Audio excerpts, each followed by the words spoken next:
కాంగ్రెస్ లో పెద్ద ఎత్తున ఒక అంతర్యుద్ధం చోటు చేసుకుంటుంది. ఏకంగా నువ్వా నేనన్న రకంగా పోటీ పడుతున్నారు. నెంబర్ 2 స్థానం కోసం వారంతా తీవ్రమైనటువంటి పోటీని ఎదుర్కొంటుండగా అర్థమవుతోంది. సో ఇద్దరి మధ్య జరిగినటువంటి సంభాషణ తండ్రి కూతుర్లు అంటామా లేకుంటే అధినేత పార్టీ కార్యకర్త జరగాల్సినటువంటి ఒక 4 గోడల మధ్య సంభాషణ ఇప్పుడు బహిర్గతమైంది. లీక్ చేసింది ఎవరో కాదు, ఆ పార్టీలో ఉన్న దయ్యాలు కోవట్లే అని చెప్పేకంగా కవిత కూడా చెప్పుకొచ్చింది. ఇప్పుడు కవిత లేక బయటకు వెళ్ళినప్పటి నుంచి కూడా పెద్ద ఎత్తున పార్టీలో చీలికలు, పార్టీలో 3 భాగాలు, పార్టీ 3 ముక్కలైనటువంటి ఒక చర్చ మొదలైంది. అసలు లీక్ చేసింది ఎవరు, కవిత చెప్తున్నటువంటి ఆ దయ్యాలు ఎవరు, కోవట్లు ఎవరు? ఎస్, మనం మాట్లాడదాం. ఇప్పుడు మనతో పాటుగా మన స్టూడియోలో ఆర్టీవీ మేనేజింగ్ ఎడిటర్ చంద్రమౌళి గారు అందుబాటులో ఉన్నారు. ఆయనతో పాటు మాట్లాడదాం. సో సార్, ఫస్ట్లీ ఎప్పుడు కూడా ఈ స్థాయిలో చర్చ జరగలేదు. కవితకి కేసీఆర్ మధ్య 4 గోడల మధ్య జరగాల్సిన సంభాషణ కాస్త ఒక లేఖ రూపంలో బయటకు వచ్చింది. లీక్ చేసింది ఎవరో కాదు, దయ్యాలు కోవట్లు అనే పదం కవిత మాట్లాడుకొచ్చింది. అసలు ఫస్ట్లీ కవిత పేపర్ లీక్ చేయాల్సిన అవసరం ఇందులో ఎవరికి ఉంది? ఎవరు ఆ దయ్యాలు, కుట్రలు, కోవట్లు ఎవరు? మనోజ్, గత కొంతకాలంగా తెలంగాణ రాజకీయాల్లో అయితే కొంత స్తబ్దత ఉంది. జనరల్గా రోజువారీగా జరిగే ప్రెస్ మీట్లో వివరణ, ఆరోపణలు ప్రత్యారోపణలు తప్ప పెద్ద వివాదం అనేది రాలేదు. సంచలనంగా చూస్తే కవిత రాసిన లెటర్ పెద్ద సంచలనంగా మారింది. కవిత చెప్తున్న దయ్యాలు ఎవరు అనేది ఇప్పుడు చర్చ రాష్ట్ర వ్యాప్తంగా జరుగుతోంది. కవిత రాసిన లెటర్ దయ్యాలు లీక్ చేశాయంటే ఆ దయ్యాలు ఎవరై ఉండే అవకాశం ఉంది. ముఖ్యంగా ఆ లెటర్కి యాక్సెస్ ఎవరికి ఉంటుంది? కవితకు ఉంటుంది, కూతురు రాసింది కవితకు ఉంటుంది, లేదంటే కేసీఆర్కు ఉంటుంది. కేసీఆర్ స్వయంగా చేయకపోయినా కేసీఆర్ దగ్గర ఉండే అత్యంత అనుచరులు ఎవరు, అత్యంత సన్నిహితులు ఎవరు, ఆయన రోజువారీ కార్యక్రమాలు చూసేది ఎవరు, వాళ్ళ దగ్గర నుంచి మాత్రమే లీక్ కావాలి. వాళ్ళ ఉద్దేశంలో, కవిత ఉద్దేశంలో కేసీఆర్ రోజువారీ కార్యక్రమాలు చూసేవాళ్ళు, కేసీఆర్ను ఎలాంటి అపాయింట్మెంట్ లేకుండా కలిసేవాళ్ళు, కేసీఆర్ వ్యక్తిగత విషయాలు కూడా చూసేవాళ్ళే ఈ లెటర్ లీక్ చేశారనేది చాలా స్పష్టంగా చెప్పారు. అలా చూసినప్పుడు మనకు స్పష్టంగా కనిపించేది ఒకటి హరీష్ రావు, కేటీఆర్ అండ్ సంతోష్ రావు. ఈ ముగ్గురులో కూడా మనం ఇంకా కేసీఆర్కు సంబంధించిన రోజువారీ కార్యక్రమాలు అంటే ఆయన ఎవరిని కలవాలి, ఎవరితో ఏం మాట్లాడాలి, ఎవరికి అపాయింట్మెంట్ ఇవ్వాలి, ఎవరికి ఇవ్వకూడదు, ఆయన భోజనం ఎప్పుడు చేస్తారు, ఆయనకి ఎలాంటి కూరలు ఇష్టము, ఎలాంటి మనుషులు ఇష్టము, ఆయన టేస్ట్లు ఏంటి, ఆయనకు మందులు ఎప్పుడు వేసుకోవాలి, ఇవన్నీ కూడా తెలిసింది, ఆర్గనైజ్ చేసేది కూడా సంతోష్ రావు. అలాగే మిగతా ఇద్దరు కూడా కేటీఆర్కు ఎప్పుడు అపాయింట్మెంట్ అక్కర్లేదు, డైరెక్ట్గా వెళ్ళిపోగలరు. అలాగే హరీష్ రావు కూడా, కాకపోతే హరీష్ రావు ఎక్కడో దూరంగా ఉంటారు ఇల్లు, కేటీఆర్ కూడా ఇక్కడ ఉంటారు, ఆయనకు సొంతంగా వేరే ఇల్లు కూడా ఉంది. కానీ ఎప్పుడు కేసీఆర్ని అంటిపెట్టుకొని ఉండి ఆయన రోజువారీ కార్యక్రమాలు చూసేది మాత్రం సంతోష్ రావు. అయితే ఎవరికి అవకాశం ఉంది, లెటర్ లీక్ చేసే అవకాశం ఎవరికి ఉందంటే ముందు ఆ లెటర్ ఎవరికి యాక్సెస్ ఉండే అవకాశం ఉంది. బహుశా ఈ ముగ్గురులో ఎవరికో ఒకరికి లీక్ చేసే అవకాశం ఉంది. ఎందుకంటే ముగ్గురికి కూడా డైరెక్ట్గా కేసీఆర్ వెళ్ళగలిగేంత సాన్నిహిత్యం ఉంది. ఫ్యామిలీ మెంబర్స్, వాళ్ళు ముగ్గురు కూడా ఫ్యామిలీ మెంబర్స్. ఈయన తన సట్రకుని కొడుకు, అక్క కొడుకు, సొంత కొడుకు, వీళ్ళు ముగ్గురు కూడా కేసీఆర్ దగ్గరికి వెళ్ళి పక్కన కూర్చొని వితౌట్ అపాయింట్మెంట్ వెళ్ళగలిగిన పరిస్థితి ఉంది. కాకపోతే ఎప్పుడూ పక్కనే ఉండేది మాత్రం సంతోష్. పార్టీ పరంగా చూస్తే ఆ ముగ్గురు. అయితే పార్టీ పరంగా చూసినప్పుడు లెటర్ అది పర్సనల్ వ్యవహారం. తండ్రికి కూతురు రాసిన లెటర్ ఎవరికి యాక్సెస్ ఉంటుంది, ఎవరికి అందుబాటులో ఉంటుందంటే ఖచ్చితంగా ఈ ముగ్గురులోనే ఒకరికి ఉంటుంది. ఈ ముగ్గురులో కూడా సంతోష్ రావుకి ఎక్కువగా ఉంటుంది. బహుశా వీళ్ళిద్దరు వేరు ఇళ్లలో ఉంటారు. కేసీఆర్కి సంబంధించిన సమాచారం, ఇప్పుడు కేసీఆర్ ఎక్కడున్నారో, నిద్రపోతున్నారా, మీటింగ్లో ఉన్నారా, భోజనం చేస్తున్నారా, ఏ సమాచారం కావాలన్నా కూడా హరీష్ రావు కానీ కేటీఆర్ కానీ సంతోష్ రావుకే ఫోన్ చేసి తెలుసుకునే పరిస్థితి ఉంటుంది. ఆయన సంబంధించిన వ్యక్తిగత విషయాలు కూడా, అపాయింట్మెంట్ కావాలంటే కూడా ఎవరికైనా సరే, ఒక మంత్రి అయినా, ఒక ఎమ్మెల్యే అయినా, ఇంకొక నాయకుడైనా కూడా అందరూ వెళ్లాల్సింది ఓన్లీ సింగిల్ విండో సంతోష్ రావు. కాబట్టి ఎక్కువగా సంతోష్ రావుకు ఉంటుంది. మిగతా ఇద్దరికి యాక్సెస్ ఉన్నా కూడా ఆ లెటర్ను చదవగలిగి దానికి సంబంధించి నిర్ణయం తీసుకోగలిగిన అవకాశం మాత్రం సంతోష్ రావుకే ఉంటుంది. ఈ ముగ్గురులో ఎవరో ఒకరు దయ్యం అనేది చెప్తున్నారు. ఆ ముగ్గురులో ఎవరికి ఎక్కువ అవకాశం ఉంటుంది అన్నప్పుడు మాత్రం ఎక్కువగా అన్ని వేళ్ళు మాత్రం ఇప్పుడు సంతోష్ రావు వైపే కనిపిస్తున్నాయి. అదర్ దాన్ ఫ్యామిలీ అటువైపు మనం ముగ్గురు కనబడుతున్నారు సార్. మనకి మాజీ మంత్రులు, ప్రస్తుతం ఉన్నటువంటి ఎమ్మెల్యే. సో వీళ్ళకి ఎంత మేర ఛాన్స్ ఉండొచ్చు అంటే వీళ్ళు కూడా డైరెక్ట్గా మీరు అంటున్నట్టుగా అపాయింట్మెంట్ లేకుండా కేసీఆర్ గారి దగ్గరికి వెళ్ళేటువంటి ఒక ముగ్గురు వ్యక్తులు వీళ్ళు కూడా ఉన్నారు. సో వాళ్ళ ప్రమేయం ఎంత మేర ఉండొచ్చు అంటారు దీంట్లో? అంటే మన ఈ ముగ్గురు ఎవరైతే ఉన్నారో, వేముల ప్రశాంత్ రెడ్డి బాల్కొండ ఎమ్మెల్యే, జగదీశ్వర్ రెడ్డి సూర్యాపేట ఎమ్మెల్యే, ఈయన పల్లా రాజేశ్వర్ రెడ్డి జనగాం ఎమ్మెల్యే, వీరు ముగ్గురు కూడా కేసీఆర్కు అత్యంత సన్నిహితులు, రాజకీయంగా ఆయనకు చాలా దగ్గరగా ఉంటారు, ఆయనతో చర్చలు జరిపి సలహాలు ఇవ్వగలిగిన పరిస్థితిలో అత్యంత సన్నిహితుల్లో వీళ్ళు చాలా ముఖ్యమైన వాళ్ళు.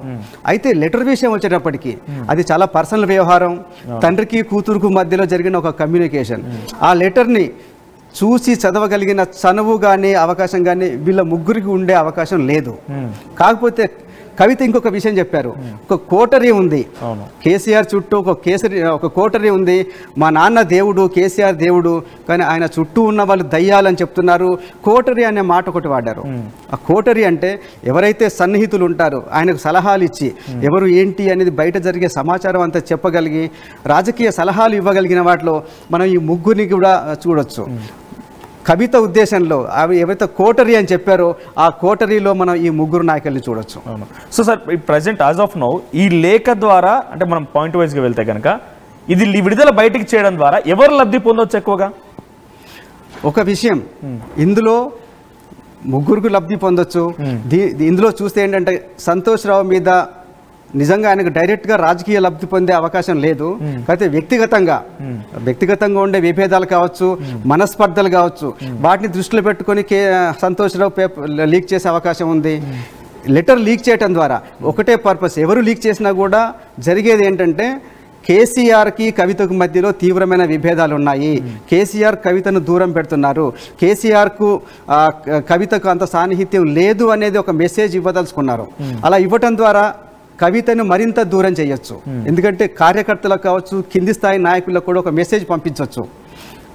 కేసీఆర్ కవితను దూరం పెడుతున్నారు అనే మెసేజ్ ఇవ్వగలిగితే మిగిలిన నాయకులు కావచ్చు, మిగిలిన కార్యకర్తలు, మిగిలిన కింది స్థాయిలో నాయకులు కూడా కవితను కేసీఆర్ దూరం పెడుతున్నారంటే, కేటీఆర్ దూరం పెడుతున్నారంటే మనం కూడా దూరం పెట్టాలి అనే ఒక మెసేజ్ ఇవ్వటం కోసమే ఈ లెటర్ని లీక్ చేశారు. నిన్న శంషాబాద్ ఎయిర్పోర్ట్ దగ్గర కనిపించింది అది. బేసిక్గా కేటీఆర్, కవిత, హరీష్ రావు లాంటి వాళ్ళు విదేశాలకు వెళ్ళి వస్తుంటే మాజీ మంత్రులు, మాజీ ఎమ్మెల్యేలు క్యూ కడుతూ ఉంటారు. నిన్న కేవలం కవితక్క టీం తన ఫోటోలు, తనకు సంబంధించినటువంటి కార్యకర్తలు, తన అనుచరులు తప్ప ఎక్కడ ఈ మాజీ మంత్రులు, మాజీ ఎమ్మెల్యే కనిపించలేదు. బహుశా వాళ్ళు సక్సీడ్ అనుకోవాలా?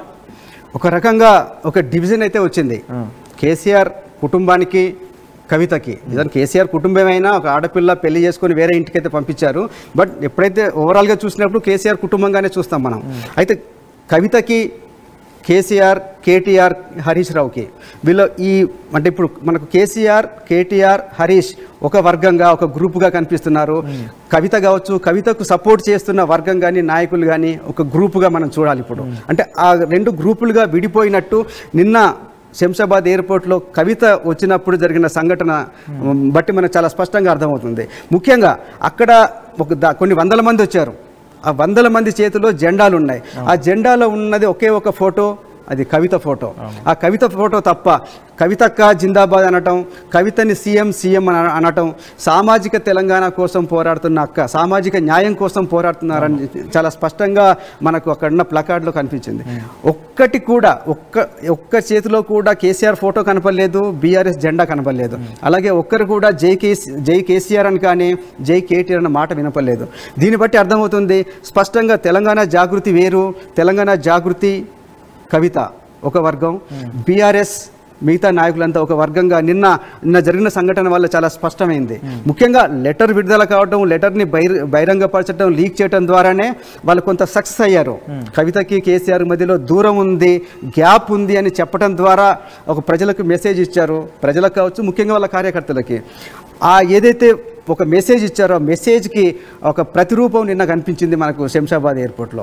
అంటే సార్ ఇప్పుడు మీరు అంటున్నట్టుగా ఈ కోవర్ట్లు లేకపోతే కోటరీ అనే విషయం పక్కన పెడితే ఎంత కాదనుకున్నా కూడా కేసీఆర్కి గతంలో చాలా వరకు మనం చూసాం, నాకు కేటీఆర్ కవిత మధ్యలో కవిత అంటేనే ఎక్కువ అభిమానం అని స్వయంగా ఆయన నోటి వెంట కేసీఆర్ కొన్ని సందర్భాలు చెప్పుకునే సందర్భాలు ఉన్నాయి. ఇప్పుడు కన్నపేగుని కవిత లాంటి ఒక లీడర్ని, అఫ్కోర్స్ షీఈస్ డైనమిక్ టు నిరసన కానివ్వండి అవన్నీ చూస్తుంటే కనుక కవితకి కేసీఆర్కి ఇంత దూరంగా చెడిపోయేంతలా ఏం జరిగి ఉంటుంది? కనీసం తనకి వెళ్ళి మాట్లాడేంత యాక్సెస్ లేకనే ఈ లెటర్. సో ఈ లెటర్ రాసేయాల్సిన అవసరం ఏమొచ్చింది? అంత ఏమేర చెడు ఉంటుంది? కారణం ఏమై ఉంటుంది? మీకు అంతకన్నా ముందు కొన్ని అంతర్గత విషయాలు చెప్తాను. ఒకసారి మన హరీష్ రావు చూద్దాం. హరీష్ రావు తెలంగాణ ఉద్యమంలో మొదటి నుంచి ఉన్నాడు. 2001లో టీఆర్ఎస్ ప్రారంభించినప్పటి నుంచి కూడా అంటే కేసీఆర్ వెంట ఉన్నారు. ప్రతి అడుగులో ప్రతి డెవలప్మెంట్లో ప్రతి మీటింగ్లో కూడా హరీష్ రావు ఉన్నారు. అందుకే ఆయన 2004లోనే తెలంగాణ ఏర్పడక ముందే 2004లో వైఎస్ రాజశేఖర రెడ్డి క్యాబినెట్లో ఆయన మంత్రి కూడా అయ్యారు. ఆ తర్వాత చూస్తే కేటీఆర్ అమెరికాలో ఉద్యోగం చేస్తున్న కేటీఆర్ ఆ తర్వాత హైదరాబాద్ వచ్చారు, తెలంగాణకు వచ్చారు, తెలంగాణ ఉద్యమంలో పార్టిసిపేట్ చేయడం మొదలుపెట్టారు. ఆయన 2009లో ఎమ్మెల్యే అయ్యారు. నెక్స్ట్ చూస్తే సంతోష్రావు సమీప బంధువు. ఆయన రాజకీయాలతో సంబంధం లేకుండా ఉన్నారు ఇంతకాలం. కేవలం కేసీఆర్కు సంబంధించిన వ్యక్తిగత విషయాలు, కేసీఆర్కు సంబంధించిన ఆరోగ్య విషయాలు కావచ్చు, ఆయన ఆహార విషయాలు కావచ్చు, ఆయన ఎవరిని కలవాలి, ఏం చేయాలి, ఎక్కడికి వెళ్ళాలి, ఆయన వ్యక్తిగత విషయాలు కూడా మొత్తం సంతోష్రావు చూస్తున్నారు. కవిత చూస్తే కవిత 2014లో తెలంగాణ ఏర్పడిన తర్వాత ఎంపీగా పోటీ చేశారు, ఎంపీగా గెలిచారు. అప్పుడు ఇంకో ఇంట్రెస్టింగ్ పాయింట్ చెప్తాను మీకు. కవితకి కేటీఆర్కి మధ్యలో, కవితకి కేసీఆర్కి మధ్యలో నిజానికి ఏవైతే అభిప్రాయ భేదాలు ఇప్పుడు కాదు 2018 నుంచే ఉన్నాయి. 2018లో ఎప్పుడైతే కొంత ముందస్తు ఎలక్షన్లకు వెళ్ళారు, ఎలక్షన్కి వెళ్ళి అంతకు ముందు కంటే ఎక్కువ మెజారిటీతో టీఆర్ఎస్ ప్రభుత్వం వచ్చింది. వచ్చిన వెంటనే విత్ ఇన్ ద డేస్ కేటీఆర్ను వర్కింగ్ ప్రెసిడెంట్ చేశారు. అప్పటికి కవిత ఇంకా ఎంపీగా ఉన్నారు. కేటీఆర్ మంత్రి అయ్యాడు, వర్కింగ్ ప్రెసిడెంట్ అయ్యాడు. అప్పటి నుంచే అంటే ఒక ప్రమోషన్ వచ్చేసింది కేటీఆర్కి. అప్పటి నుంచి కూడా కొంత అసంతృప్తి ఉంది. నేను కూడా మీ కడుపులో పుట్టిన ఆడపిల్లనే, నాకెందుకు అవకాశం రావట్లేదు, నేనెందుకు ప్రమోషన్ రావట్లేదు అనే ఒక అసంతృప్తి, బాధ అప్పటి నుంచే కవితలో ఉంది. ఆమె వర్కింగ్ ప్రెసిడెంట్గా కోరుకున్నారు, తర్వాత మంత్రి పదవి కోరుకున్నారు. అది రాకపోవటం వల్ల ఆ అసంతృప్తి అనేది అప్పటికి ఇంకా పూర్తిగా అసంతృప్తి బయటపడలేదు. కాకపోతే 2019లో మనకు లోక్సభ ఎన్నికలు వచ్చినాయి. లోక్సభ ఎన్నికల్లో కవిత అనూహ్యంగా ఓడిపోయారు. ఒకవైపు చూస్తే బీఆర్ఎస్ ప్రభుత్వం చాలా స్వీప్ చేసింది, బీఆర్ఎస్ ప్రభుత్వం ఇంకా 2014 కంటే ఎక్కువ మెజారిటీతో గెలిచింది. కవిత 2019లో నిజామాబాద్ నుంచి ఓడిపోయింది. అందులో ఇంకా ఇంట్రెస్టింగ్ పాయింట్ అంటే నిజామాబాద్ లోక్సభ నియోజకవర్గం పరిధిలో ఉన్న అన్ని అసెంబ్లీ సీట్లలో బీఆర్ఎస్ ఎమ్మెల్యేలు ఉన్నారు. అందరూ బీఆర్ఎస్ ఎమ్మెల్యేలు గెలిచి కవిత ఎలా ఓడిపోయారు. దీని వెనకాల కుట్ర ఉంది. నన్ను రాజకీయంగా తొక్కేసే కుట్ర చేస్తున్నారు మా కుటుంబంలోనే. అదర్వైజ్ 7కి 7 గెలిచిన తర్వాత ఆటోమేటిక్గా గెలవాలి. కవిత కేసీఆర్ కూతురు, కేటీఆర్కి సోదరి, పైగా చూస్తే పార్టీ చాలా బలంగా ఉంది. 7కి 7 సీట్లు గెలిచిన తర్వాత కావాలని నన్ను తొక్కేస్తున్నారు, రాజకీయంగా నన్ను సమాధి చేస్తున్నారనే ఒక బాధ, ఆవేదన, ఆగ్రహం అప్పటి నుంచే కవితలో మొదలైనాయి. కాకపోతే తర్వాత ఓడిపోయిన తర్వాత కూడా కేసీఆర్ దగ్గరికి వెళ్ళి చాలా ఏడ్చారని చెప్పేసి వార్తలు వచ్చినాయి. అప్పట్లో చాలా బాధపడ్డారు. తర్వాత ఆమెను ఎమ్మెల్సీ చేశారు. కానీ ఎమ్మెల్సీ చేసిన తర్వాత ఆవిడ మంత్రి పదవి కోరుకున్నారు. నాతో పాటు కుటుంబ సభ్యుడు, నా అన్నకి మంత్రి పదవి వచ్చింది, మీరు ప్రమోట్ చేశారు వర్కింగ్ ప్రెసిడెంట్గా, నాకెందుకు మంత్రి పదవి ఇవ్వరు? నేను మీతో పాటు తెలంగాణ ఉద్యమంలో ఉన్నా, కేటీఆర్ కంటే ముందు నుంచి నేను తెలంగాణ ఉద్యమంలో ఉన్నా, తెలంగాణ జాగృతి పెట్టి నేను ఒక ప్రత్యామ్నాయ శాఖను పెట్టి ఒక ప్రత్యామ్నాయగా ఒక ఉద్యమాన్ని నడిపిస్తున్నా మీతో పాటు, నాకెందుకు రాదనే అసంతృప్తి ఆ రోజు నుంచి కూడా ఉంది. ఇంకా మిగతాది తెలుసు మనకి. ఆమె ఎప్పుడైతే లిక్కర్ కేసులో ఇరుక్కొని, ఢిల్లీ లిక్కర్ స్కామ్లో ఇరుక్కొని జైలుకి వెళ్ళారో, తీహార్ జైల్లో ఉన్నారు. దాదాపు 5 నెలల పైగా ఆమె తీహార్ జైల్లో గడిపారు. ఆ తర్వాత నుంచి ఏవైతే అసంతృప్తి ఉందో, ఏదైతే ఆగ్రహం ఉందో అవన్నీ కూడా ఓపెన్ అయిపోయినాయి, బహిరంగం అయిపోయింది. ఇంకెవరు దాచుకునే ప్రయత్నం చేయలేదు. అప్పటికి కవిత ఇంకా తనకు సహనం చచ్చిపోయింది, ఇంకా ఓపిక లేదు, ఇంకా నేను సహనంగా ఉండి ఇలాగే ఉంటే నన్ను సమాధి చేసేస్తారు రాజకీయంగా అనే ఉద్దేశంతో ఆమె ఒక బర్స్ట్ అయిపోయారు. అందుకనే ఆమె చెప్తున్నారు, నేను ఇది ఫస్ట్ లెటర్ కాదు, మా నాన్నకి గతంలో ఎన్నోసార్లు లెటర్స్ రాశాను, ఎన్నో అడ్వైజులు ఇచ్చాను, ఫీడ్బ్యాక్ ఇచ్చానని చెప్తున్నారు. ఆ ఫీడ్బ్యాక్ వేరు. నిన్నటి లెటర్లో మే 2వ తారీఖున రాసిన లెటర్లో మాత్రం అది ఫీడ్బ్యాక్ కాదు, చాలా తీవ్రమైన ఆరోపణలు ఉన్నాయి. కాబట్టి అనుకున్నారు, ఇంకా నేను ఇలాగే సైలెంట్గా ఉంటే నన్ను పూర్తిగా రాజకీయంగా సమాధి అయిపోతాను, నా కుటుంబ సభ్యులే నన్ను రాజకీయ సమాధి చేయడానికి కంకణం కట్టుకొని నా వెనకాల చాలా గోతులు తీశారు, నన్ను ఇప్పటికే చాలా రాజకీయంగా దెబ్బతీశారనే బాధ, కోపం ఉండి ఇక తాడో పేడో తేల్చుకోవాల్సిన పరిస్థితి వచ్చింది. ఇక నేను ఇంకా సైలెంట్గా ఉండకూడదు అనే ఉద్దేశంతోనే చాలా తీవ్రమైన ఆరోపణలు చేస్తూ లెటర్ రాశారు. నిజంగా చెప్పాలంటే ఇంకో పాయింట్, అసలు ఈ లెటర్ని కవితే లీక్ చేశారని కూడా బీఆర్ఎస్ వర్గాలు అంటున్నాయి. ఒక్కసారి కంటిన్యూ చేద్దాం సార్. బిఫోర్ దట్ ఒకసారి మనం కవిత నిన్న శంషాబాద్ ఎయిర్పోర్ట్ దగ్గర తను వచ్చిన తర్వాత తను ఏం మాట్లాడారో చూద్దాం. అంతో పాటుగా బీఆర్ఎస్ పార్టీలో కొత్త బాస్ ఎవరైతే బాగుంటుంది. ఇక్కడ బాస్ అని అంటే కేసీఆర్ ఉన్న రోజులు కేసీఆర్ ఈజ్ ద బాస్, వాళ్ళకి సుప్రీం ఆయనే. కానీ ఆయన తర్వాత నెక్స్ట్ లీడింగ్ పొజిషన్ ఎవరు ఉంటారనేది మీరు దాంట్లో కామెంట్ చేయండి. ది సేమ్ టైం ద పోల్లో పార్టిసిపేట్ చేయండి. హరీష్ రావు, కేటీఆర్, కవిత ఎవరిని మీరు అనుకుంటున్నారు కామెంట్ చేయండి. ది సేమ్ టైం ఒకసారి కవిత నిన్న శంషాబాద్ ఎయిర్పోర్ట్ నుంచి మీడియా సమావేశం ఏర్పాటు చేసి ఏం మాట్లాడారో చూద్దాం. కేసీఆర్ గారు దేవుడు, కేసీఆర్ గారు దేవుడు. కానీ కేసీఆర్ గారి చుట్టూ కొన్ని దయ్యాలు ఉన్నాయి. వాళ్ళ వల్ల చాలా నష్టం జరుగుతున్నది.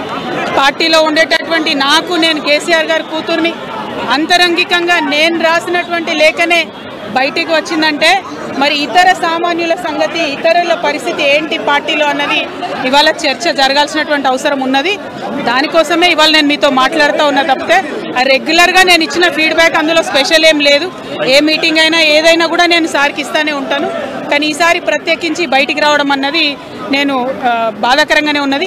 అయితే ఈ లేఖ ఈ విషయం అంతా చూసుకొని కాంగ్రెస్ బీజేపీ పార్టీలు బాగా సంబరపడుతున్నట్టున్నాయి.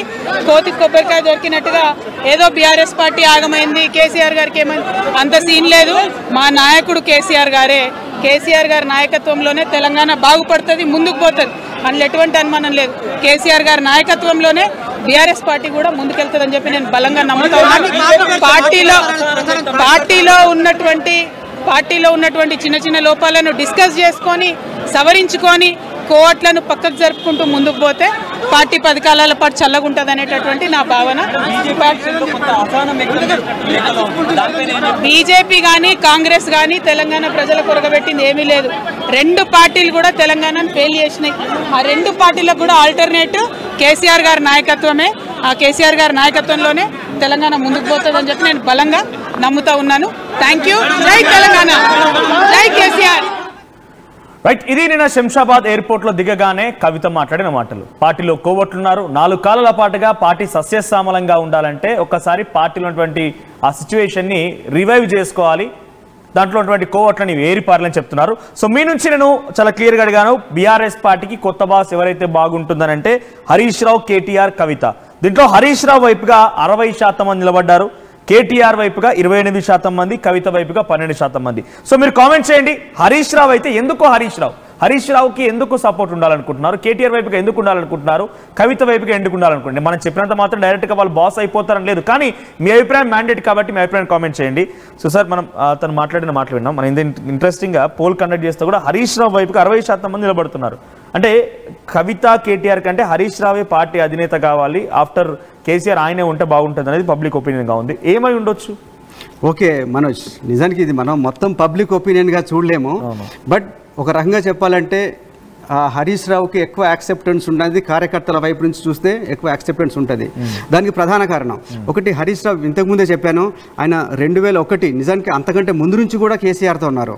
అప్పటికి కేటీఆర్ అయితే అమెరికాలో ఉద్యోగం చేస్తున్నారు. మరి 2001లో పార్టీ ఆవిర్భవించిన నాటి నుంచి కూడా కేసీఆర్తో ఉన్నారు. చాలా ప్రతి అడుగులో ప్రతి సందర్భంలో కూడా కేసీఆర్ ఉన్నారు. అందుకే ఆయనని 2004లోనే మంత్రిని చేయగలిగారు. ఇంకొక హరీష్ రావుకి ఇంకొక ప్రత్యేకత ఉంది, ఆయనని పార్టీలో ట్రబుల్ షూటర్ అంటారు. పార్టీలో ఎక్కడ ఏ సమస్య ఉన్నా, ఎక్కడ అసంతృప్తి ఉండొచ్చు, ఎక్కడ ఏదన్నా ఒక ఎలక్షన్ రావచ్చు. లైక్ ఎగ్జాంపుల్, దుబ్బాకలో బై ఎలక్షన్ వచ్చింది. అలాగే ఈటెల రాజేందర్ని ఎప్పుడైతే పార్టీ నుంచి బయటకు పంపించారో ఆయన రాజీనామా చేశాడో, ఆ తర్వాత అక్కడ హుజురాబాద్లో కూడా బై ఎలక్షన్ వచ్చింది. ఇలాగా ఎక్కడన్నా ఒక ప్రెస్టీజియస్ ఎలక్షన్ వచ్చింది, లేదా ఒక భారీ సంఖ్యలో ఒక భారీ ఎత్తున ఒక సభ ఏర్పాటు చేయాలి, లేదా ఇంకా పార్టీలో ఎలాంటి ఒక క్రైసిస్ వచ్చినా కూడా హరీష్ రావుని మాత్రమే పంపించేవాళ్ళు కేసీఆర్. అది మనం చాలా సందర్భాల్లో చూసాం. అలాంటి వ్యక్తి అంటే ముఖ్యంగా ఆయన గ్రామీణ ప్రాంతం నుంచి వచ్చిన వ్యక్తి, అంటే ఆయనకు పెద్ద ఇంగ్లీష్లో మాట్లాడడం రాదు, చాలా ప్రజల భాషలో మాట్లాడతాడు, ప్రజలకు అందుబాటులో ఉంటాడు. అలాగే ఈ ట్రబుల్ షూటర్ అనే పేరు ఆయనకు బాగా కలిసి వచ్చింది. అయితే మన కేటీఆర్ ప్రజల మధ్యలో ఉండరని చెప్పడం లేదు, బట్ ఆయన హయ్యర్ ఎడ్యుకేషన్ చదువుకున్నారు, అమెరికాలో ఉన్నారు, మధ్యలో వచ్చారు ఉద్యమంలోకి. కానీ హరీష్ రావు చాలా ముందు నుంచి ఉన్నారు, చాలా ప్రజలకు ఎక్కువ అందుబాటులో ఉంటారనే పేరైతే ఉంది. అయితే కవిత నిజానికి ఎప్పుడు పోటీ పడలేదు అధ్యక్ష పదవికి, కానీ ఒక వర్కింగ్ ప్రెసిడెంట్ కావాలనే కోరిక మాత్రం ఆయన చాలాసార్లు సన్నిహితుల దగ్గర వెలిపుచ్చినట్టుగా మనకుంది. అయితే కేటీఆర్ ఆయన ఇంగ్లీష్లో అనర్గళంగా మాట్లాడతారు, హిందీలో మాట్లాడతారు, ఒక మంచి అమెరికా యాక్సెంట్లో కూడా మాట్లాడగలుగుతారు. కానీ ఎప్పుడైతే హరీష్ రావుకి వచ్చారో ట్రబుల్ షూటర్ అనే పేరు ఆయనకు బాగా పాజిటివ్గా ఉంది. చాలామంది నాయకులతో ఆయన మాట్లాడుతుంటారు. రాత్రి 11-12 గంటల వరకు కూడా ఆయన వాళ్ళ ఇంటికి మనుషులైతే వస్తుంటారు. అంటే ఏ అవసరం కోసం వచ్చినా అందుబాటులో ఉంటారనే పేరైతే ఉంది హరీష్ రావుకి. రైట్. అంటే సార్ ఇక్కడ కేటీఆర్, కవిత, హరీష్ రావు ఈ డిస్కషన్స్లో మనం ఒక విషయం ఇంట్రెస్టింగ్, అంటే మీ నుంచి డెఫినెట్గా ఆన్సర్ రావాల్సిందే. 10 సంవత్సరాల పరిపాలనలో మన నెంబర్ 1, నెంబర్ 2, నెంబర్ 3 అన్ని కేసీఆర్. ఆ తర్వాత ఎవరికి అవకాశం కల్పించలేదు. హోల్ అండ్ సోల్గా ఆయన నిల్చొని మాట్లాడారంటే ఎవరైనా కూడా వినాల్సిందే. అటువంటి సిచ్యువేషన్ ఉండేది. ప్రతిపక్షంలోకి వచ్చిన వెంటనే ఆయన సైలెంట్ అయిపోయారు. కొన్ని రోజుల పాటు అనారోగ్య సమస్యలతో లోపల ఉండిపోయారు. తర్వాత హనీమూన్ పీరియడ్ అని కాంగ్రెస్ పార్టీకి అవకాశం ఇచ్చానని చెప్పారు. అంతా వదిలేశారు. సో ప్రజెంట్ పార్టీ కొంత అంతర్యుద్ధం కొనసాగుతుంది. కవిత లాంటి లేఖలు బయటకు వస్తున్నాయి. ఇంకా రకరకాల జరుగుతున్నా కూడా ఆయన మౌనం పాటిస్తూనే ఉన్నారు. అంటే ఆ పార్టీ బాధ్యతల్ని ఇంకెవరిపైన అప్పజెప్పాలని ఆలోచనలో ఉన్నారా, లేకపోతే నేను రావాల్సిన అవసరం లేదనుకుంటున్నారా? అంటే పార్టీని ఎవరి చేతిలో పెట్టి బాగుంటుందని ఆలోచన ఆయన ఉండొచ్చు బహుశా. అంటే ఈ విషయంలో పెద్దగా డౌట్ అయితే అవసరం లేదు.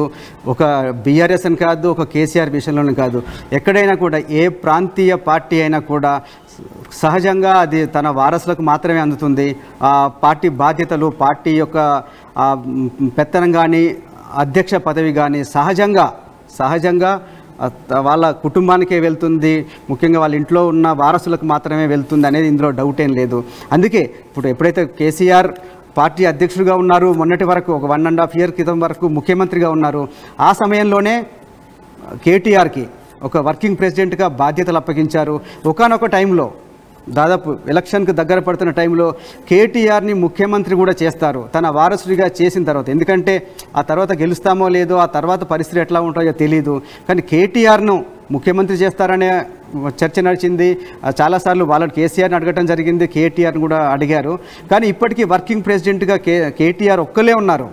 ఇదే విషయంలో ఇప్పుడు హరీష్ రావు కూడా చాలాసార్లు ఈ మధ్యకాలంలో బాగా చర్చ జరుగుతూ ఉంది. కేటీఆర్నే అధ్యక్షుడిగా చేస్తారనే చర్చ కూడా నడుస్తూ ఉంది. ఎందుకంటే కొంత వయసు రీత్యా ఇన్యాక్టివ్ అయ్యారు కేసీఆర్. తర్వాత ఆయనకు ఆరోగ్య సమస్యలు కూడా వచ్చాయి. నిజంగా పార్టీ ఓటమి తర్వాత ఆయన జారిపడడం జరిగింది. ఆయన కొంత ఫ్రాక్చర్ కూడా అయిపోయి చాలా రోజులు ఇన్యాక్టివ్ అయ్యారు, కేవలం ఇంటికే పరిమితం అయ్యారు. ఈ సందర్భంలో నిజానికి మీరు ఒక విషయం గుర్తించాలి.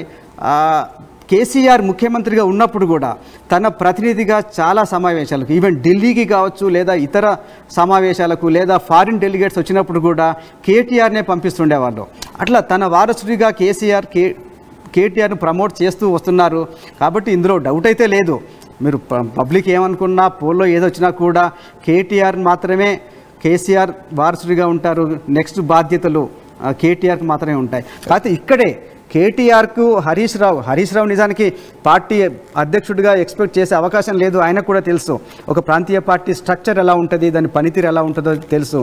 కాకపోతే తనకన్నా వయసులో చిన్నవాడు, రాజకీయాల్లో తనకంటే జూనియరు, అలాంటి వ్యక్తి కింద అతని అధ్యక్షతన, అతని నాయకత్వంలో పనిచేస్తారా లేదా అనేది చాలామందికి వచ్చిన డౌట్. అలాంటి సందర్భంలోనే హరీష్ రావు బయటికి వెళ్ళిపోతారు, బీజేపీలోకి వెళ్ళిపోతారనే చాలా ఆరోపణలు, అలాంటి వాదన అయితే వచ్చింది. కానీ దాన్ని ఎప్పటికప్పుడు హరీష్ రావు ఖండిస్తూనే వస్తున్నారు. నేను కేటీఆర్ నాయకత్వంలో పనిచేయడానికి నేను సిద్ధంగా ఉన్నాను, నాకు ఎలాంటి భేషజాలు లేవు అని చాలా స్పష్టంగా చెప్తూ వస్తున్నారు. కాకపోతే పోటీ ఏదైనా ఉంది అంటే అధ్యక్ష పదవికి ఉంటే కేటీఆర్కు కవితకు మధ్యలో ఉంటుంది. ఎందుకంటే వాళ్ళిద్దరు కూడా కేసీఆర్ పిల్లలు కాబట్టి నాకెందుకు అర్హత లేదు, నేను తెలంగాణ ఉద్యమంలో ఉన్నాను, నేను కూడా మీ ఇంట్లో మీ కడుపున పుట్టిన అమ్మాయినే కాబట్టి నాకు కూడా అర్హత ఉంది, నాకు కూడా హక్కు ఉంది అని కొంత పోటీ కవిత నుంచి వచ్చే అవకాశం అయితే ఉంది. ఇందాక మనం మాట్లాడుతూ ఇంటరప్ట్ అయ్యాను సార్. ఇందాక మీరు అంటూ కవితనే లీక్ చేసి కూడా ఉండొచ్చు అని ఒక చర్చ కూడా మొదలైంది కదా. నిజంగా ఈ లేఖని కవితనే లీక్ చేసి ఉంటే తనకు వచ్చేటువంటి లాభం ఏంటంటే, ఇక్కడ ఒకటి తను పాయింట్స్ మెన్షన్ చేస్తూ పాజిటివ్స్ అండ్ నెగటివ్స్లో కేసీఆర్ కూడా కార్నర్ చేశారు. మీరు ఈ అంశాల గురించి మాట్లాడలేదు అనే విషయంలో కేసీఆర్ కూడా కార్నర్ చేశారు. ఆయన కూడా ఎఫెక్ట్ పడవచ్చు ఈ లెటర్ ద్వారా, బయటకు లీక్ అయితే కవితకు సింపతి రావచ్చు. సో నిజంగా కవితే లీక్ చేశారని ఒక చర్చలో ఎంతవరకు వాస్తవం ఉండేది? ఇది ఒక నిజంగానే అయితే ఏంటి దానికి గెయిన్ చేసేది ఏంటి దీని ద్వారా? నిజానికి చాలామంది బీఆర్ఎస్ వర్గాలు చెప్తున్నాయి ఈ లెటర్ని కవితే లీక్ చేసి ఉంటారని. దానివల్ల లాభపడేది కవిత, నష్టపోయేది ఏమైనా ఎఫెక్ట్ ఉంటే బీఆర్ఎస్కి ఎఫెక్ట్ అవుతుంది, కేసీఆర్కి ఎఫెక్ట్ అవుతుంది. ఇప్పుడు కవిత చాలా స్పష్టంగా ఒక లైన్ తీసుకున్నారు. నాకు ఇంతకాలం నుంచి నన్ను రాజకీయంగా దూరం పెడుతున్నారు, రాజకీయంగా నాకంత ప్రాధాన్యత ఇవ్వటం లేదు అని తను అనుకుంటున్నారు. కాబట్టి ఆ రాసిన లెటర్లో కూడా చాలా పాయింట్స్, నిజానికి పాజిటివ్ పాయింట్స్ అని నెగటివ్ పాయింట్స్ అని చాలా స్పష్టంగా రాశారు. ఆ నెగటివ్ పాయింట్స్లో కూడా ఏదైతే చాలా తీవ్రమైన విమర్శలు ఉన్నాయి, అంటే ప్రతిపక్షాలు చేస్తున్న విమర్శల్ని కవిత చేయడం మనం ఇక్కడ గమనించాలి. కేసీఆర్ తెలంగాణ ఉద్యమకారుల్ని పట్టించుకోవటం లేదు, కేసీఆర్ ఎవరికి అందుబాటులో ఉండటం లేదు, కేసీఆర్ పార్టీ కార్యకర్తలకు గుర్తింపు ఇవ్వటం లేదు, బీజేపీ పట్ల సాఫ్ట్గా ఉంటున్నారు. ఇలాంటివి చాలా తీవ్రమైన విమర్శలు. ఇలాంటి విమర్శలు చేసినప్పుడు ఆలోచించకుండా చేస్తారని అనుకోవడానికి వీల్లేదు. దీని పరిణామాలు ఎలా ఉంటాయి? ఇంత తీవ్రమైన విమర్శలు చేసిన తర్వాత అంటే మన అనాలిసిస్ ఏంటంటే తనకున్న ఆవేదన, తనకున్న ఆగ్రహం, తనకున్న బాధని ఇంకా ఎంతకాలం అణుచుకోవాలి, ఎంతకాలం దాచుకోవాలి? దీన్ని బయట పెట్టడం ద్వారా, తన ఆగ్రహాన్ని చెప్పడం ద్వారా 2 పరిణామాలు జరుగుతాయి. అంటే ఇంకా ఇలాగ ఉండటం వల్ల నేను రాజకీయంగా పూర్తిగా దెబ్బతింటాను, పూర్తిగా దూరం అయిపోతాను, రాజకీయంగా సమాధి అయిపోతానేమో అనే ఒక భయము, ఆందోళన ఆవిడలో ఉన్నాయి. కాబట్టి ఇక తేల్చుకోవాల్సిన సమయం వచ్చింది. ఇంకా నేను సైలెంట్గా ఉండటం వల్ల మరింత నష్టపోతాను అనుకున్నారు. కాబట్టి ఇలాంటి తీవ్రమైన ఆరోపణలు చేశారు. తన బాధని, తనకు జరుగుతున్న అన్యాయాన్ని ఆవిడ ప్రజలకైతే చెప్పాలనుకున్నారు. కాబట్టి అలాంటి విషయాల్ని ఆవిడ చాలా ఓపెన్గా, పబ్లిక్గా, డీటెయిల్గా రాశారు. చాలాసార్లు దాంట్లో మీరు బీసీ రిజర్వేషన్ల గురించి మాట్లాడకపోవడం బాధగా అనిపించింది. ఉర్దూలో మాట్లాడకపోవటం, ఎందుకంటే మైనారిటీ వాదన కూడా తీసుకున్నారు కవిత. అలాగే ఎస్సీ వర్గీకరణ గురించి మాట్లాడుంటే బాగుండేది. తెలంగాణ ఉద్యమకారులకు ఏదైతే వరంగల్లో ఏప్రిల్ 27న జరిగిన ప్లీనరీ సందర్భంగా జరిగిన బహిరంగ సభలో మీతో పాటు పనిచేసిన తెలంగాణ ఉద్యమకారులకు మాట్లాడే అవకాశం ఇస్తే బాగుండేదన్నది చాలా స్ట్రాటజిక్గా మాట్లాడారు. అంటే ఎక్కడైతే నెగ్లెక్ట్ గురవుతున్నారో వాళ్ళందరినీ కూడా కవిత నేనున్నాను, వాళ్ళందరికీ నేను సపోర్ట్ ఉన్నాను అని చెప్పే ప్రయత్నం చేశారు. అంటే ఇవన్నీ విషయాల్లో ఒక రకంగా బయటికి లీక్ అవడం వల్ల కేసీఆర్ అయితే కార్నర్ అయ్యారు. దీంట్లో ఒక పాయింట్ సార్, బీజేపీ గురించి ఇంకా మాట్లాడాల్సింది, ఎందుకంటే నేను కూడా బీజేపీ చేత బాధించబడ్డాను కాబట్టి నాకు అనిపిస్తుంది కాబోలు అని చెప్పి కూడా మెన్షన్ చేశారు. బీజేపీతో బీఆర్ఎస్ పార్టీకి సంబంధించిన స్నేహాన్ని కూడా కొంత ఇండైరెక్ట్గా తను కామెంట్ చేశారు అనుకోవాలి. అంటే ఈ దోస్తానా ఇంకా కొనసాగుతుందనే భావనలో ఉన్నారా కవిత? అది దోస్తానా కంటే తన మనసులో ఉన్న ఆవేదన చాలా స్పష్టంగా చెప్పదలుచుకున్నారు. ఎందుకంటే ఢిల్లీ లిక్కర్ స్కామ్లో తనని దాదాపు 5.5 నెలలు జైల్లో పెట్టడం తనను తీవ్రంగా బాధించింది. ఆ సందర్భంలో తను జైల్లో ఉన్న సమయంలో తన తండ్రి తనని చూడడానికి రాకపోవటం, ములాఖత్కి రాకపోవటం కూడా పట్ల ఆమె తీవ్ర ఆవేదన అయితే తన సన్నిహితుల దగ్గర వ్యక్తం చేసినట్టు తెలుస్తుంది. ఆ తర్వాత వచ్చిన తర్వాత కూడా తనని జైల్లో పెట్టిన బీజేపీని ఎండగట్టకపోవటం కేసీఆర్, బీజేపీ పట్ల మొన్న జరిగిన సమావేశంలో ఏప్రిల్ 27న జరిగిన సమావేశంలో ఎక్కువగా మాట్లాడకపోవటం వల్ల బీజేపీ పట్ల సాఫ్ట్ కార్నర్ ఉంది అనేది, పార్టీకి నష్టం జరుగుద్ది అనేది ఆవిడ చెప్పదలుచుకున్నారు. బట్ అంతకన్నా ఎక్కువగా కూడా తన పర్సనల్గా అంటే నన్ను ఎవరైతే ఇబ్బంది పెట్టారో, ఏ పార్టీ వల్ల నేనైతే 5.5 నెలలు జైల్లో ఉన్నానో ఆ పార్టీ పట్ల కేసీఆర్ ఆగ్రహం వ్యక్తం చేయకపోవడం అనేది తనను బాధించింది. అదే సమయంలో పార్టీకి కూడా నష్టం జరుగుతున్నమాట నిజమే, కానీ నిజంగా అలాంటి సందర్భం అయితే గతంలోనే ఈ ఇష్యూ రేజ్ చేసి ఉండాల్సిందే. కానీ ఈ సందర్భంలోనే రేజ్ చేశారంటే కేసీఆర్ బీజేపీ పట్ల ఒక అగ్రెసివ్గా వెళ్ళకపోవటం, తీవ్రమైన విమర్శలు చేయకపోవడం అనేది తనను అరెస్ట్ చేయటాన్ని కేసీఆర్ సీరియస్గా తీసుకోలేదు, తన బాధని కేసీఆర్ పట్టించుకోలేదనే ఒక ఆవేదన తన కనిపించింది మనోజ్. రైట్. అంటే సార్ తను తీసుకున్నటువంటి పోరాటం లైన్ కూడా ఆఫ్టర్ జైలు నుంచి బయటకు వచ్చిన తర్వాత ఇండివిజువల్గా ఉంది. తను బీసీ నినాదం ఎత్తుకున్నా కూడా బీసీ నినాదం గురించి బీఆర్ఎస్ పార్టీ హోల్ అండ్ సోల్గా మాట్లాడలేదు. వర్కింగ్ ప్రెసిడెంట్ కేటీఆర్ కూడా పెద్దగా స్ట్రెస్ చేసి మాట్లాడలేదు. ఎస్సీ వర్గీకరణ గురించి కూడా తను కొంత మాట్లాడినట్టు కనిపించింది. ఇక అసెంబ్లీలో కూడా పూలే విగ్రహం పెట్టాలనే పోరాటం, ఇవన్నీ కూడా ఒంటరి లైన్గానే కనిపించండి, ఇండివిజువల్ లైన్స్గానే ఉన్నాయి. తెలంగాణ జాగృతిగా కవితగా ఎత్తుకున్న లైన్స్గానే ఉన్నాయి. అంటే ఇది కేసీఆర్కి డైరెక్ట్గా ఆదేశాలు అయితే లేవు, ఎందుకంటే ఆదేశాలు ఉంటే బీఆర్ఎస్ పార్టీ మొత్తం పాటించాల్సిందే. అక్కడి నుంచి పూర్తిగా కూడా తను ఒక స్ట్రీమ్ లైన్ ప్రత్యేక ఎజెండాతో ముందుకెళ్తున్నాను అనుకోవాలా? బీఆర్ఎస్ పార్టీ ఎజెండాలు ఆ రకంగా లేవు, ఇండివిజువల్ ఎజెండాగా ఉన్నాయి. అంటే స్వతహాగా తను ముందుకెళ్ళాలి, ఎదగాలని ఒక ఆలోచనలో ఉన్నారా? కరెక్ట్ మనోజ్. అంటే నేను చెప్పాను గత కొంతకాలంగా కవిత చాలా అసంతృప్తిగా ఉన్నారు, ఆవేదనగా ఉన్నారు, ఆగ్రహంగా ఉన్నారు. సొంత తండ్రి మీద ఉన్నారు, అన్న మీద ఉన్నారు, ఓవరాల్గా పార్టీ మీద కూడా ఉన్నారు.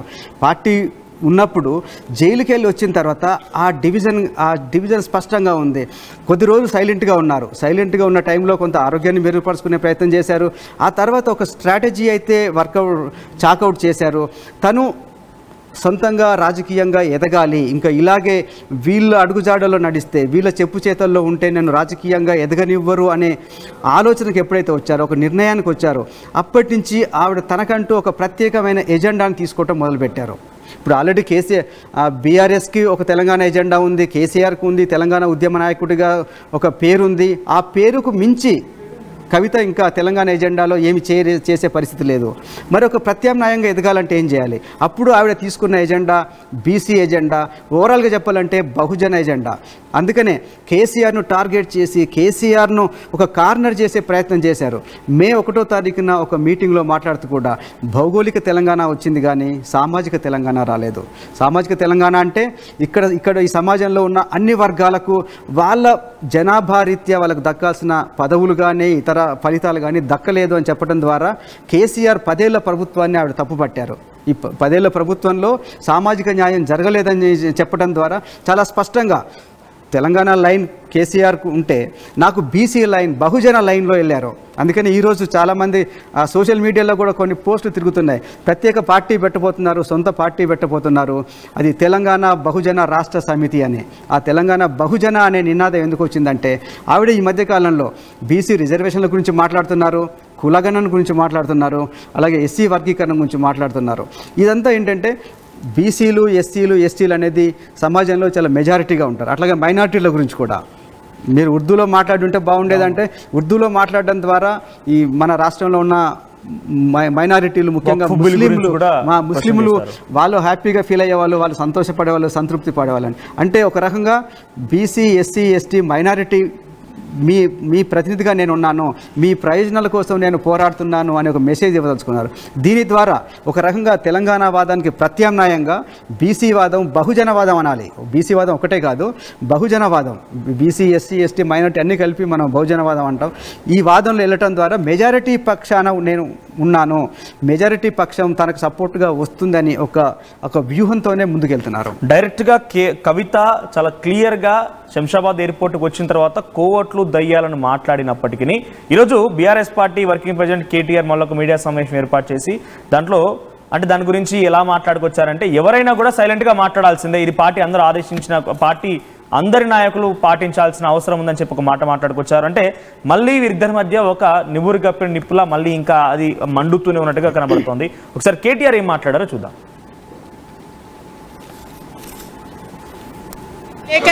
అట్లాగే నేను ఒక మాట మాత్రం చెప్తాను, మనం ఎవరైనా సరే పార్టీలో ఏ హోదాలో ఉన్నా కొన్ని విషయాలు అంతర్గతంగా మాట్లాడాల్సిన విషయాలు అంతర్గతంగా మాట్లాడితేనే బాగుంటుంది. పార్టీ ఫోరమ్స్ ఉన్నాయి, అధ్యక్షుల వారితో కలిసే అవకాశం ఉంది, లేదా ఆఫీస్ బేరర్స్ ఉన్నారు, కలిసి చెప్పుకునే అవకాశం ఉంది. కాబట్టి అంతర్గతంగానే కొన్ని విషయాలు మాట్లాడితే బాగుంటుంది. అది అందరికీ వర్తిస్తుంది, వీళ్ళకి వాళ్ళకని కాదు, అందరికీ వర్తిస్తుంది. తప్పకుండా ఎవరమైనా ఒకటే, ఈ పార్టీలో అందరం కార్యకర్తలమే, అందరికీ కూడా ఇదే సూత్రం వర్తిస్తుంది. కాబట్టి coverts will expose themselves in due course of time. ఎందుకు తొందర ఎందుకు చేసుకోవాలి? ఇంత ఇంపార్టెంట్ ఇష్యూ చెప్తే నువ్వు దేవుడు దయ్యం అనబడుతుంది. ఇప్పుడు ప్రస్తుతం మాకు తెలంగాణకు పట్టిన దయ్యం మాత్రం రేవంత్ రెడ్డి. ఆ రేవంత్ రెడ్డి అనే దయ్యాన్ని ఎట్లా వదిలించాలా అనేది మా తాపత్రయం. నేను చెప్పేది ఏమంటే తెలంగాణకు పట్టిన శని కాంగ్రెస్, తెలంగాణకు పట్టిన దయ్యం రేవంత్ రెడ్డి. ఇప్పుడు ఆ దయ్యాన్ని, శనిని ఎట్లా వదిలించాలనేది మా టార్గెట్. ఇది కేటీఆర్ మాట్లాడింది. సో దేవుడు దయ్యం అనే విషయం పైన అక్కడ జరిగినటువంటి చర్చ ఏదైతే కవిత లేవనెత్తిందో దయ్యాలని మాట్లాడింది. కవితని ముందుగా దయ్యాలని చెప్పి ఎవరు కూడా బీఆర్ఎస్ పార్టీని ఉద్దేశించి మాట్లాడలేదు. సో ఆ క్వశ్చన్ చేసినప్పుడు ఆయన దేవుడు దయ్యాలు ఎందుకు ఇప్పుడు అని చెప్పి దాన్ని కొంత డైవర్ట్ చేసే ప్రయత్నం చేశారు. కానీ ఎవరైనా కూడా నాయకులైనా కార్యకర్తలైనా అధినేతను కలిసే అవకాశం ఉంది, కలిసి మాట్లాడాలి, కానీ బయటికి బహిరంగపరచకూడదు అని డైరెక్ట్గా ఆయన కవితను టార్గెట్ చేసినట్టుగా ఉంది. సో దీన్ని ఎలా చూడాలి సార్? డైరెక్ట్గా తను కవిత ప్రస్తావన తీసుకురావాలి, కవిత పేరు తీసుకురావాలి, కానీ అందరినీ హోల్ అండ్ సోల్గా తను ఒక సామాన్యమైన కార్యకర్తలాగానే ట్రీట్ చేసి ఎవరికైనా వర్తిస్తున్న రకంగా మాట్లాడుకొచ్చారు. అంటే దీని ఉద్దేశం ఏంటి? ఇంకా ఈ వివాదం ముదురుతుందా? ఇంకా ముందుకు వెళ్ళొచ్చు అంటారా? అయితే కవిత పట్ల తనకేమీ సాఫ్ట్ కార్నర్ లేదు, ప్రత్యేకత ఏమీ లేదు అనే ఒక మెసేజ్ ఇవ్వదలుచుకున్నారు కేటీఆర్. అక్కడ చెప్పారు ఎవరైనా సరే మాట్లాడవచ్చు, మా పార్టీ చాలా డెమోక్రటిక్ పార్టీ, పార్టీలో డెమోక్రసీ ఉంది, ఎవరైనా ఉత్తరాలు రాయొచ్చు, ఎవరైనా ఓరల్గా వచ్చి కూడా కేసీఆర్కు తమ అభిప్రాయాలు చెప్పొచ్చు అని చెప్తూ కవిత పేరైతే తీసుకోలేదు, కానీ అంతర్గతంగా వచ్చి మాట్లాడే అవకాశం ఉంది అన్నారు. ఎవరికి ఉంటుంది అవకాశం? బయట వాళ్ళు వచ్చైతే అంత డైరెక్ట్గా కేసీఆర్ దగ్గరికి వెళ్ళి మాట్లాడే అవకాశం అయితే ఉండదు. అలా ఉంది అంటే కవితకు మాత్రమే ఉంది. అందుకని కవితను ఉద్దేశించి ఆ మాట అన్నారు. కవితను ఉద్దేశించి మీకు డైరెక్ట్గా ఇంటికి వెళ్ళి మాట్లాడగలిగిన పరిస్థితి ఉన్నప్పుడు ఇలా మాట్లాడడం కరెక్ట్ కాదు అనేది ఆమె స్పష్టంగా తప్పుపట్టారు. అలాగే ఎవరైనా సరే అంతర్గత విషయాల్ని అంతర్గతంగానే మాట్లాడాలి, బహిరంగ పరచడానికి వీల్లేదు అని ఒక రకంగా వార్నింగ్ కూడా ఇచ్చారు. ఇక్కడ ఏంటంటే వాళ్ళు సాఫ్ట్ కార్నర్ అయితే లేదు, ఎవరైనా ఒకటే, ఈ సూత్రం ఎవరైనా మాట కూడా అన్నారు. ఇది కేవలం కవిత కేసీఆర్ కూతురు కాబట్టి, కేటీఆర్కు సోదరి కాబట్టి ఈమెకేమీ ఎగ్జెంప్షన్ లేదు, ఈవిడ మాట్లాడొచ్చు అనేది ఏమీ లేదు, ఎవరికైనా కూడా ఇదే న్యాయం ఇదే సూత్రం వర్తిస్తుందని చెప్పడం ద్వారా కవితనేమేం మనం ప్రత్యేకంగా ఏమి చూడట్లేదని ఒక మెసేజ్ ఇచ్చారు. రైట్. తర్వాత మధ్యలో కూడా తెలంగాణ జాగృతి అనేది కేవలం కల్చర్ని కాపాడడం కోసమో బీఆర్ఎస్ పార్టీని సపరేట్ వింగేం కాదు, ఇది ఒక రాజకీయ పార్టీగా కూడా పోరాడాలి, ప్రజల పక్షాన ఉండాలి, మనం నిరసన వ్యక్తం చేయాలి, ధర్నాలు చేయాలి, ప్రజలు అందుబాటులో ఉండాలని చెప్పి తను పెద్ద ఎత్తున కొన్ని యాత్రలు కూడా చేపట్టింది. ఉదాహరణకి ఇందాక మీరు అంటున్నట్టుగా జగదీష్ రెడ్డి విషయానికి వస్తే సూర్యాపేటలో తను ఏదో ప్రోగ్రామ్ చేయడానికి వెళ్తే అక్కడ నుంచి జగదీష్ రెడ్డి వచ్చి హైదరాబాద్లో ఉన్నారు. అంటే కనీసం యాక్సెస్ లేదు. నిజామాబాద్లో ప్రోగ్రామ్ చేస్తే గతంలో ఎంపీగా ఉన్నప్పుడు ఎమ్మెల్సీ అయినప్పుడు కూడా ప్రశాంత్ రెడ్డి తర్వాత ఇతరత్ర ఎమ్మెల్యే అందరూ కూడా వెంటే ఉండేవాళ్ళు, కానీ ఎక్కడ కనిపించలేదు. తను సుమారు 47 నియోజకవర్గాలు పర్యటిస్తే ఒక్క చోట కూడా బీఆర్ఎస్ పార్టీ తనకు ఆతిథ్యం ఇచ్చిన దాఖలాలు లేవు. సో ఇవన్నీ చూస్తుంటే తను కొత్త పార్టీ పెట్టే ఆలోచనలు కూడా ఉన్నట్టుగా పెద్ద ఎత్తున ప్రచారం జరుగుతుంది. ఆ స్థాయిలో నిజంగా కొత్త పార్టీ పెట్టొచ్చా?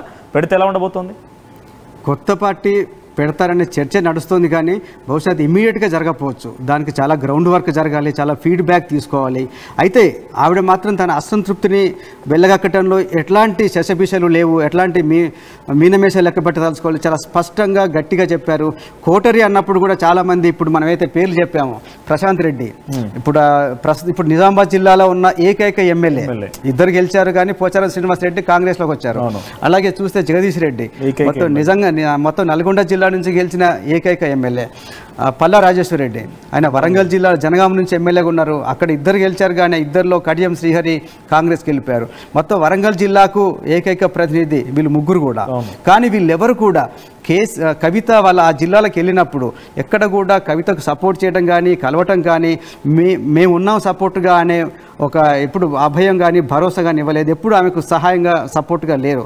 చాలా స్పష్టంగా ఏంటంటే వీళ్ళందరూ కూడా ఫీడ్బ్యాక్తో వస్తున్నారు, నాకు వ్యతిరేకంగా ఉన్నారు, నా వ్యతిరేకంగా వెళ్ళి కేసీఆర్ దగ్గర చెప్తున్నారు, నేనేదో పార్టీకి వ్యతిరేకంగా పనిచేస్తున్నట్టు, పార్టీ వ్యతిరేక కార్యకలాపాలకు పాల్పడుతున్నట్టు. అంటే నేను జిల్లాల మీటింగులకు ఎప్పుడైతే స్టార్ట్ చేశానో అప్పటి నుంచి కూడా వీళ్ళంతా కోటరీగా ఆవిడ ఎవరినైతే చెప్తున్నారో వీళ్ళందరూ నాకు వ్యతిరేకంగా కేసీఆర్కు ఫీడ్బ్యాక్ ఇస్తున్నారు, కేసీఆర్కు నాకు మధ్య ఈ కోటరీయే గ్యాప్ పెడుతుంది, ఒక చిచ్చు పెట్టిందన్న అభిప్రాయం కవితకు ఉంది.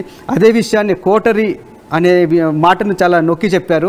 ఈ కోటరీని దూరం పెడితే తప్ప పార్టీ బాగుపడదు, పార్టీ బాగుపడాలంటే ఈ కోటరీని దూరం పెట్టాలి అని ఆవిడ చాలా స్పష్టంగా చెప్పారు. ఆవిడ ఒకటే, నిజంగా పార్టీ కార్యకర్తల గురించి ఆవిడ ఎంత ఆలోచిస్తున్నారో మనకు తెలియదు, కానీ వీళ్ళెవరు కూడా పార్టీని పార్టీకి మధ్యలో గ్యాప్ తీసుకొస్తున్నారు. ఏ జిల్లాకు వెళ్ళినా కూడా అక్కడ ముఖ్య నాయకులు ఎవరు తనని కలవకుండా చేస్తున్నారు. తను జిల్లా పర్యటనలో చేస్తున్న కార్యకలాపాల గురించి కేసీఆర్కు నెగటివ్ ఫీడ్బ్యాక్ ఇస్తున్నారు. కేసీఆర్కు తనకు మధ్యలో ఈ గ్యాప్ పెంచడంలో ఈ కోటరీయ ప్రముఖ పాత్ర పోషించింది అనేది కవిత ఉద్దేశం. ఫైనల్గా సార్, సో మీరు అంటున్నట్టుగా ప్రాంతీయ పార్టీలో వారసులు అంటే వేరే వాళ్ళు ఎవరు రారు, వాళ్ళ ఇంట్లో కుటుంబీకులు వస్తారని చెప్తుంది. ఆ సమయంలో ఒకవేళ నిజంగా సిచ్యువేషన్ వచ్చి కవిత లేదా కేటీఆర్ ఇద్దరిలో ఎవరో ఒకరు మాత్రమే బాస్గా ఉండే అవకాశం, ఎందుకంటే వారసులు వాళ్ళే కాబట్టి ఇప్పుడున్న సిచ్యువేషన్లో ఇట్స్ డైరెక్ట్లీ క్లియర్, కేటీఆర్ మాత్రమే పార్టీకి బాస్, ఆయన నెంబర్ 2గా ఉన్నారు, ఆఫ్టర్ కేసీఆర్ ఆయనే ఏర్పడుతున్నారు కాబట్టి. సో కవిత ఇదే రకంగా ఇంకా అగ్రెసివ్గా వెళ్ళే క్రమంలో ఇంకా చాలా క్లియర్గా బహిరంగ మాట్లాడలేతాను, ఇంకా ఇట్లాగే వెళ్తున్న సమయంలో పబ్లిక్ అటెన్షన్ డ్రాగ్ చేస్తున్నారు, ప్రజల్లో కొంత సానుభూతి గెయిన్ చేస్తున్నారు, బీఆర్ఎస్ పార్టీలో కూడా కొంత ఒక మాస్ అగ్రెసివ్ లీడర్గా ముందుకు వెళ్తున్న సిచ్యువేషన్లో రేపటి రోజు సిచ్యువేషన్ వస్తే తన వారసుల్లో కేవలం కేటీఆర్ని మాత్రమే చూస్ చేసుకుంటారు, కవితను పక్కన పడేస్తారు, కవిత ఇక సొంతగా పార్టీ పెట్టుకున్న తనంతటా తాను ఎదగలుగుతారని ఒక భావంలో కేసీఆర్ ఉంటారా, లేదంటే నా వారసులే కాబట్టి సమయాన్ని కుదురుస్తారు, ఎందుకంటే వ్యూహకర్త రాజకీయ చాణక్యుడిగా చెప్తారు కాబట్టి కేసీఆర్ని ఎలా చూడాలని? ఈ విషయంలో అంటే కొంతమంది బయట చర్చలు పెడుతున్నారు. ఈరోజు కాంగ్రెస్ నాయకులు ఒకళ్ళు ప్రెస్ మీట్ పెట్టి కవితను సస్పెండ్ చేయబోతున్నారు అని కూడా కొంత చెప్పడం జరిగింది.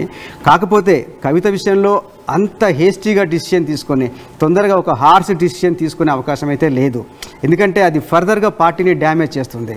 అలా కాకుండా వీళ్ళు కూడా చాలా వ్యూహాత్మకంగా సైలెంట్గా ఇప్పటికే మనకు సమాచారం ఉంది, ఎవరు కూడా కవిత విషయంలో ఎలాంటి కామెంట్స్ చేయకూడదు, ఎలాంటి నెగటివ్ కామెంట్స్ చేయొద్దు, ఎట్లాంటి ధర్నాలు కానీ ఒక కార్యకలాపాలు కూడా చేపట్టొద్దు అని చెప్పి బీఆర్ఎస్ నుంచి స్పష్టమైన ఆదేశాలు ఉన్నాయి. అయితే ఎవరు అధ్యక్షులు ఎవరు వారసులు అనే విషయంలో ఇప్పటికే కేసీఆర్ యాంపుల్ ఇండికేషన్స్ ఇచ్చారు. పార్టీ అధ్యక్షుడు కావచ్చు, ఫ్యూచర్లో పార్టీ అధికారంలోకి వస్తే ముఖ్యమంత్రి కావచ్చు, నా వారసుడు కేటీఆర్ అనే విషయంలో ఎలాంటి సందిగ్ధత లేకుండానే చాలా స్పష్టం చేశారు. ఇప్పటికే ఆయన పార్టీ వర్కింగ్ ప్రెసిడెంట్గా ఉన్నారు. అన్ని కార్యక్రమాలకు తన ప్రతినిధిగా కేసీఆర్, తన ప్రతినిధిగా కేటీఆర్ మాత్రమే పంపిస్తున్నారు. అయితే ఇక్కడ కవితను ప్రెసిడెంట్గా చేయటమో ముఖ్యమంత్రి చేయటమో జరగకపోవచ్చు. కాకపోతే కవిత కోరుకుంటుంది కూడా, నాకు మరీ ఒక ఎమ్మెల్సీ, ఒక సాధారణ ఎమ్మెల్సీగా ఉన్న 40 మంది ఎమ్మెల్సీల్లో మరి నేను మా సాధారణ ఎమ్మెల్సీగా నేను ఉండిపోయాను అనే బాధ కనిపిస్తుంది. నాకు అంతకుమించిన ప్రాధాన్యత లేదు పార్టీలో. తను ముఖ్యమంత్రి అవుతారా లేదా కోరుకుంటున్నారా కంటే కనీసం నేను ఒక మంత్రిని ఎందుకు కాకూడదు, నాకు మంత్రి అయ్యే హక్కు అర్హత నాకు లేదా అనే బాధ మాత్రం కనిపిస్తుంది. సరే, ఫర్దర్గా మళ్ళీ బీఆర్ఎస్ పార్టీకి ఆపర్చునిటీ వస్తే సో మళ్ళీ ఏం జరగవచ్చు అంటారు? అంటే మళ్ళీ వారు ఇంకా ముదురుతుంది, కేసీఆర్, కేటీఆర్, హరీష్ రావు అందరూ కూడా పోటీ పడుతున్నారు. సో ఏం జరగవచ్చు ఫర్దర్గా నెక్స్ట్ మళ్ళీ 2029 ఎలక్షన్స్ తర్వాత ఎట్లా ఉండబోతున్నారు, ఎలా భావించాలి? హరీష్ రావు అయితే నేను పోటీ పడుతున్నాను ఇప్పటిదాకా చెప్పలేదు. నేను కేటీఆర్ హయాంలో కేటీఆర్ అధ్యక్షతన పనిచేయడానికి నేను సిద్ధంగా ఉన్నానని మీద చాలా స్పష్టంగా చెప్పారు. అంతకుమించి ఆయన పార్టీకి లాయాలిటీని చూపిస్తున్నారు చాలా స్పష్టంగా. కాకపోతే కవిత విషయంలోనే కవితని ఇంకొక పవర్ సెంటర్గా చేయటం అనేది కేసీఆర్కి ఇష్టం లేదు. సపోజ్ ఆమెకి ఇంతకంటే మించి ఒక పార్టీ వర్కింగ్ ప్రెసిడెంట్గా ఇచ్చినా, ఒక మంత్రి పదవి ఇచ్చినా కూడా ఆవిడకు ఇంకొక పవర్ సెంటర్గా ఎదిగే అవకాశం ఉంది. కేటీఆర్ అంటే గిట్టని వాళ్ళు లేదా అసలు, ఎందుకంటే 100% అందరికీ న్యాయం చేయడం, సంతృప్తి పరచడం అనేది ఏ పార్టీలో ఎవరికి సాధ్యం కాదు. అలాంటి సమయంలో ఇప్పుడు అందరూ మంత్రి పదవులు ఎక్స్పెక్ట్ చేస్తారు, అందరికీ ఇవ్వలేరు, అందరికీ ఎమ్మెల్యే టికెట్లు ఇవ్వలేరు. ఇలా అసంతృప్తులు ఉన్న టైంలో ఒక కవిత మళ్ళీ ఒక పవర్ సెంటర్గా ఉండి, ఆమె దగ్గర కూడా అధికారాలు ఉండి, ఆమె కూడా పనులు చేసి పెట్టే అధికారం మంత్రియో వర్కింగ్ ప్రెసిడెంటో ఇస్తే ఒక పవర్ సెంటర్గా ఎదుగుతారు. అసంతృప్తి ఉన్న వాళ్ళందరూ ఆవిడ దగ్గరికి వెళ్ళి చేరితే ఒక పార్టీలో ఒక 2 గ్రూపులుగా తయారైపోయి ఒక పార్టీ విచ్ఛిన్నానికి దారితీస్తుంది, లేదా పార్టీలో ఒక తలనొప్పులు తీసుకొచ్చి పార్టీ ఎదగకుండా అయిపోతుంది అనేది కేసీఆర్ వ్యూహం నాకు కనిపిస్తుంది. అందుకే కొంత కష్టమైన కొంత నష్టమైన కేటీఆర్నే ప్రమోట్ చేయాలి, కేటీఆర్కి అండగా ఉండాలి అనేది కేసీఆర్ భావనగా మనకు చాలా స్పష్టమవుతుంది. Thank you sir. సోరల్గా ఇది అంటే అటు డీటెయిల్డ్గా కవిత దయ్యాలు, కోవట్లు, కుట్రలు, కుతంత్రాలు చేసేది ఎవరనే దానిపైన మనం చాలా డీటెయిల్గా మాట్లాడుకున్నాం. సో మీరేమనుకుంటున్నారు, నిజానికి ఈ లేఖని బయటకు విడుదల చేయడం ద్వారా ఎవరి లబ్ధి పొందే అవకాశం ఉందని కూడా మాట్లాడుకున్నాం. ఎవరికి లబ్ధి జరుగుతుందంటే ఎవరైతే ఆ స్థానం కోసం పోటీ పడుతున్నారో, కవితని పవర్ సెంటర్గా ఎదగకుండా లేకపోతే తను అక్కడ వరకు సరిపోతున్న ఆలోచనలో ఎవరైతే ఉన్నారో అటువంటి వాళ్ళకే ఉపయోగపడే అవకాశం అయితే ఉంది. సో ఈ సిచ్యువేషన్లో మీరేమనుకుంటారు? ఇక్కడ చాలా క్లియర్ అడిగాం, కొత్త బాస్ ఎవరైతే బాగుంటుందని. అంటే స్టిల్ ఇప్పటికి కూడా 62% హరీష్ రావు అంటున్నారు, 29% కేటీఆర్, 9% మాత్రమే కవిత. అంటే హరీష్ రావు, కేటీఆర్, ఆ తర్వాత కవిత ఇలా కనబడుతోంది ఆర్డర్ అయితే. సో డైరెక్ట్గా అయితే హరీష్ రావుకి కొత్త బాస్ అవుతారా అంటే ప్రాంతీయ పార్టీల్లో చాలా క్లియర్గా వారసులకే వస్తాయి కాబట్టి ఇప్పటివరకు ఆయన ఎక్కడ బహిరంగంగా చెప్పలేరు. ఆయన క్లియర్గా రేపటి రోజున కేటీఆర్కి అవకాశం వచ్చినా కూడా నేను పనిచేస్తానని చెప్పడానికి సిద్ధంగా ఉన్నారు ఆయన. అంటే కేటీఆర్కి ఎక్కువగా ఆపర్చునిటీస్ ఉన్నాయి కానీ హరీష్ రావుకి అయితే అవసరమైతే పోటీ పడితే కేటీఆర్తో పాటుగా కవిత పోటీ పడవచ్చు. రాజకీయంగా వారసత్వంగా ఉన్నారు కాబట్టి ఇవన్నీ అంశాలు కలిసి వస్తాయి కాబట్టి. సో మీరేమనుకుంటున్నారు, ఎవరైతే బాగుంటుంది, అసలు లీక్ తర్వాత ఏం జరగబోతోంది? మీ అభిప్రాయాన్ని కామెంట్ చేయండి.